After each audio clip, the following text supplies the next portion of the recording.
Meu nome é José Augusto e eu sou aluno do programa de pós-graduação em Engenharia Elétrica e de Computação da Universidade Federal do Rio Grande do Norte. Eu estou aqui para apresentar a lista 3 da disciplina de aprendizado não supervisionado de máquinas. A tarefa consiste em aplicar PCA em dois conjuntos de dados e observar os resultados.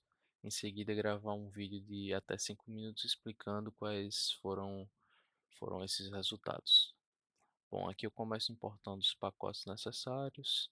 Em seguida, eu faço uma análise exploratória no conjunto de dados de câncer, que é um dos conjuntos de dados que a gente tem que utilizar para aplicar o PCA.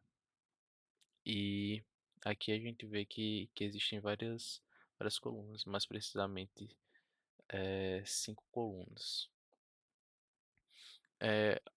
O target, que é o alvo aqui, vai ser sim ou não, dizendo se a pessoa tem ou não câncer. Nós temos 569 instâncias, no caso, linhas contendo aqueles dados que eu mostrei acima, com 30 colunas. Aqui eu estou utilizando o Standard Scaler para fazer uma normalização dos dados. Em seguida, a gente está calculando aqui a matriz de covariância, que é utilizada mais abaixo para a gente encontrar os autovetores e autovalores, onde os autovetores vão dizer a direção de um componente, a direção do componente principal, e o autovalor vai mostrar a variância explicada nessa direção. O que é essa variância explicada? Consiste na informação. Quanto maior o autovalor, mais informação tem nessa direção.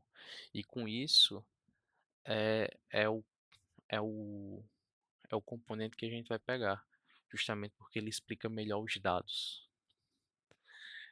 Aqui eu estou só calculando, né, os autovetores e autovalores, e aqui está ordenado os autovalores. É possível ver aqui nesse gráfico que os primeiros componentes têm um autovalor muito alto, enquanto os demais vai decrescendo até aproximadamente zero. Com esse gráfico aqui a gente consegue ver o quão rápido ele cresce a partir dos 10, dos 5 primeiros, na verdade. E quando chega aqui mais ou menos no componente 15, ele praticamente está constante. Aqui é o resultado da aplicação do PCA para duas dimensões. Consiste nessa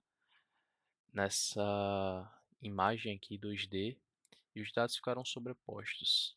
Isso ocorre porque muitos dados têm, ah, os, provavelmente os clusters ficaram próximos quando eu fiz o redimensionamento para duas dimensões.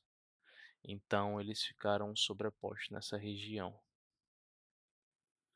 Quanto à outra base de dados, que é a da curva S, aqui a gente consegue ver essa esses dados aqui estão sendo gerados 2.000 instâncias. São, são três dimensões, então tem o x, y, z e 2.000 linhas, né? 2.000 instâncias.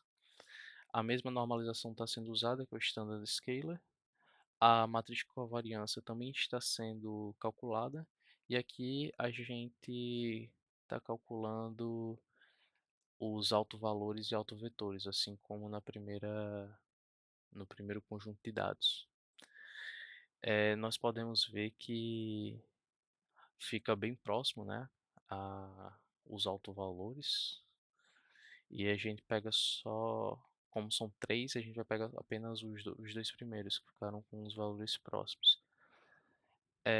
Aqui a gente também, como eu falei, que são próximos, realmente o gráfico aqui da, da variância explicada acumulada fica praticamente linear.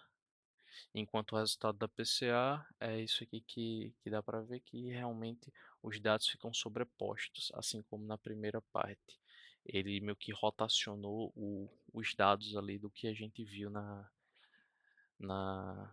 figura 3D, né? É como se a gente estivesse vendo de cima agora um pouco rotacionado ainda. E é isso. Obrigado.